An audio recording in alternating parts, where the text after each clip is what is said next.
Assalamualaikum warahmatullahi wabarakatuh. Semangat pagi dan salam sejahtera untuk kita semua. Jumpa kembali dengan Pak Sodli dalam pembelajaran pendidikan Pancasila dan Kewarganegaraan untuk peserta didik SMA dan Aliyah. Kali ini adalah untuk kelas 12.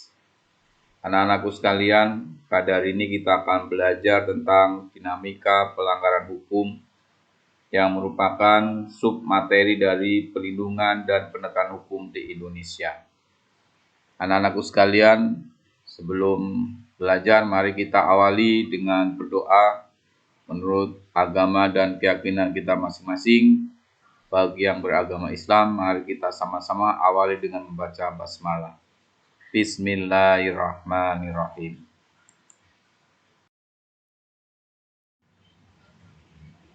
Anak-anakku yang berbahagia, pada kesempatan kali ini Bapak akan menyampaikan kata mutiara untukmu dari Haji Abdul Malik Karim Amrullah atau yang kalian kenal dengan sebutan Hamka. Beliau adalah mantan ketua MUI dan seorang tokoh besar Indonesia, seorang sastrawan yang produktif dan banyak menulis buku-buku yang sangat terkenal. Beliau mengingatkan kepada kita, berani menegakkan keadilan, walaupun mengenai diri sendiri adalah puncak segala keberanian. Haji Abdul Malik Karim Amrullah.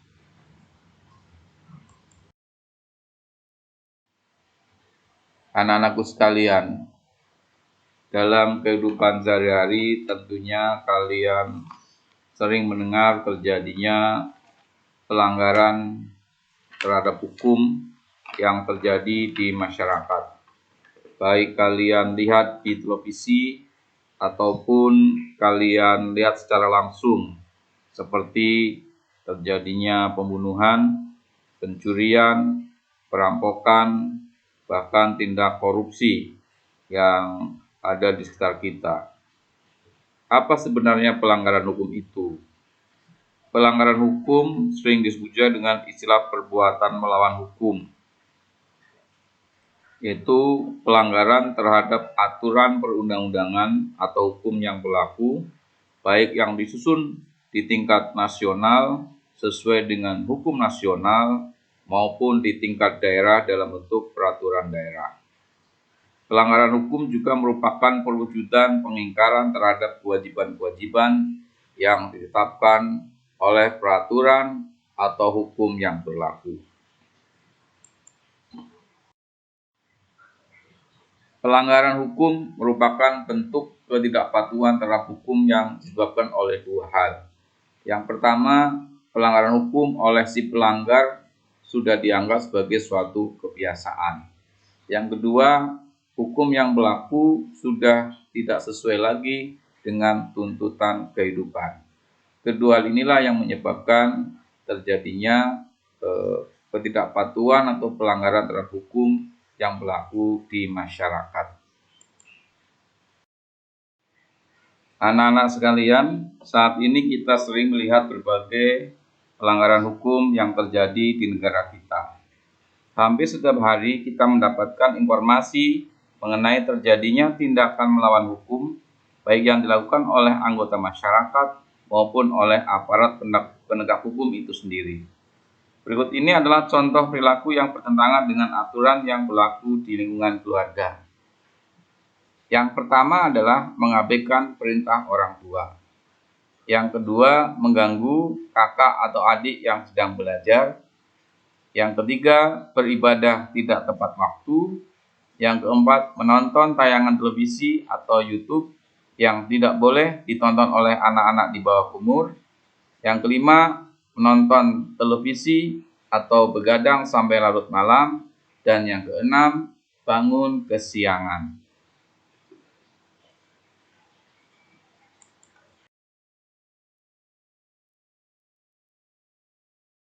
Kemudian contoh-contoh perilaku pelanggaran hukum di lingkungan sekolah. Antara lain misalnya mencontek saat ulangan atau ujian, terlambat datang ke sekolah. Yang ketiga, bolos mengikuti pelajaran. Yang keempat, tidak memperhatikan penjelasan guru. Kemudian yang kelima, berpakaian tidak rapi atau tidak mematuhi aturan sekolah. Dalam lingkungan masyarakat, kerap kali juga kita lihat banyak terjadi pelanggaran terhadap hukum di masyarakat. Antara lain yang pertama, tidak mengikuti kerja bakti dengan alasan yang tidak jelas. Yang kedua, perbuatan main hakim sendiri. Yang ketiga, mengkonsumsi obat-obatan terlarang, lakukan perjudian, membuang sampah sembarangan, tidak ikut siskamling atau ronda malam, dan melakukan tindak diskriminasi terhadap masyarakat lain. Dalam kehidupan bermasyarakat, berbangsa, dan bernegara, kita mengenal adanya 4 norma yang berlaku. Berikut ini akan Bapak sampaikan macam-macam norma dan sanksinya yang berlaku dalam kehidupan bermasyarakat, berbangsa, dan bernegara. Yang pertama adalah norma agama. Norma agama merupakan peraturan hidup yang harus diterima manusia sebagai perintah, larangan, dan ajaran yang berasal dari Tuhan Yang Maha Esa. Norma ini bersifat dogmatis, tidak boleh dikurangi dan tidak boleh ditambah. Sanksi dari norma agama tidak langsung diterima oleh manusia pada saat ini juga. Namun sanksi atau hukuman norma agama didapati setelah manusia meninggal dunia, yaitu berupa siksaan api neraka. Yang kedua adalah norma kesusilaan. Norma kesusilaan merupakan peraturan yang bersumber dari hati nurani manusia. Norma ini menentukan mana yang baik dan mana yang buruk, sesuai dengan kebaikan yang ada di dalam diri masing-masing manusia. Sanksi dari norma kesusilaan juga tidak tegas, karena hanya diri sendiri yang merasakannya. Misalnya merasa bersalah, merasa berdosa, merasa menyesal, dan merasa malu.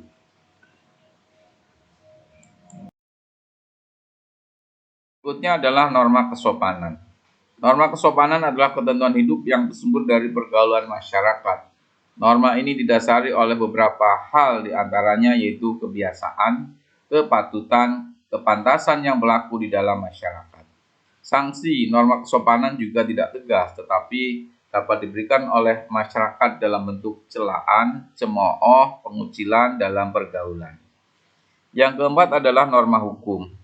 Norma hukum adalah peraturan hidup yang dibuat oleh lembaga kekuasaan negara yang bertujuan mewujudkan ketertiban dan kedamaian dalam masyarakat untuk menciptakan keadilan dan kepastian hukum sehingga bisa melindungi kepentingan orang lain.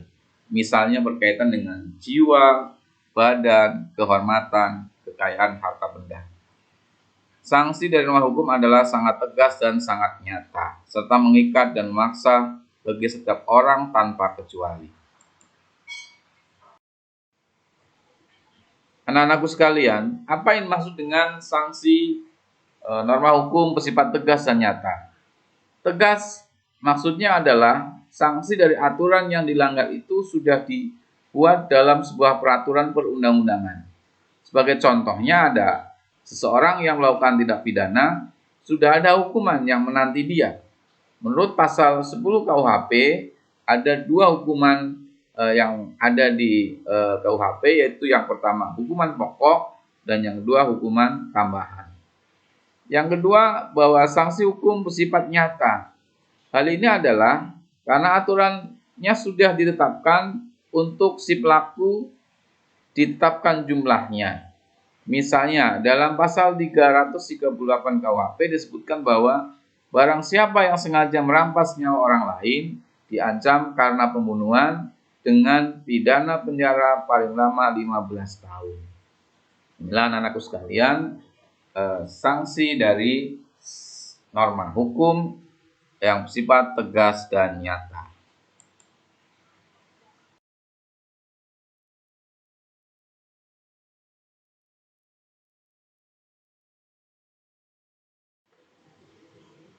Anak-anakku sekalian, bahwa tingkat kepatuhan terhadap hukum yang berlaku merupakan konsep nyata dalam diri seseorang yang diwujudkan dalam perilaku yang sesuai dengan sistem hukum yang berlaku. Kepatuhan hukum mengandung arti bahwa seorang warga negara memiliki kesadaran untuk: satu, memahami dan menggunakan peraturan perundang-undangan yang berlaku. Yang kedua, mempertahankan tertib hukum yang ada. Dan yang ketiga, menegakkan kepastian hukum.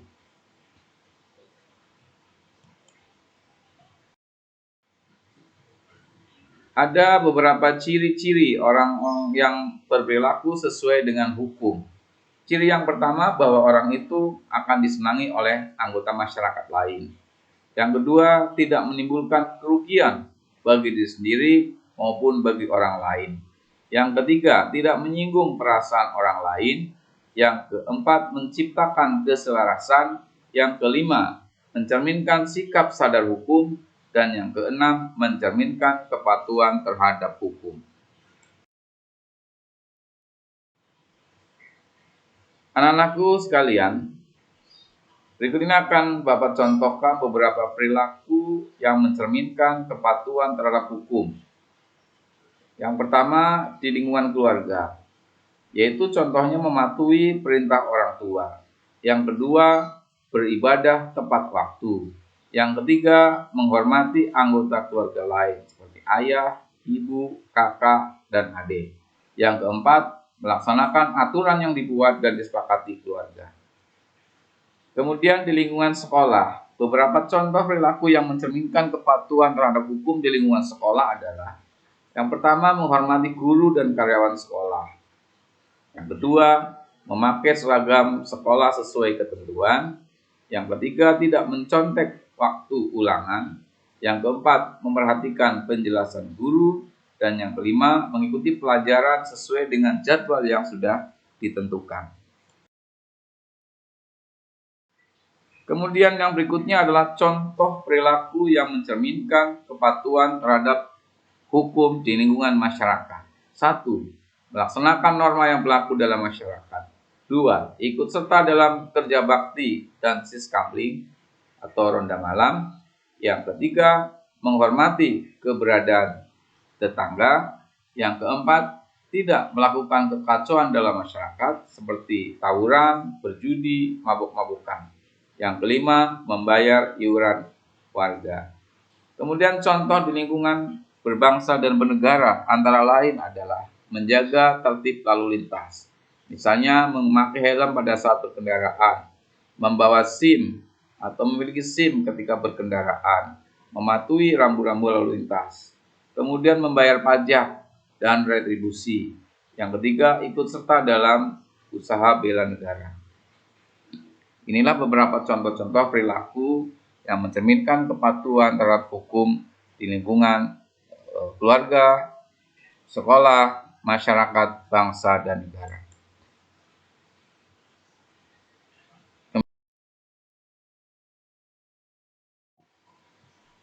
Demikianlah anak-anakku yang hebat, tayangan materi tentang dinamika pelanggaran hukum.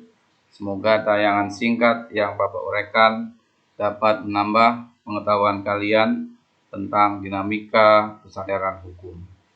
Perlindungan dan penegakan hukum tidak akan terwujud apabila anggota masyarakat tidak mempunyai kesadaran hukum. Tentu kalian mempunyai kesadaran hukum yang tinggi yang tercermin dari pengetahuan dan pemahaman yang luas terhadap ketentuan yang berlaku, serta selalu bersikap dan perilaku sesuai dengan hukum yang berlaku. Demikianlah anak-anakku sekalian, mari kita tutup pembelajaran kali ini dengan berdoa menurut agama dan keyakinan kita masing-masing. Semoga kita semua menjadi warga negara yang patuh dan taat kepada hukum, sehingga negara kita semakin hari semakin adil dan sejahtera. Terima kasih. Mari kita sama-sama tutup dengan baca hamdalah. Alhamdulillahirabbil alamin. Assalamualaikum warahmatullahi wabarakatuh.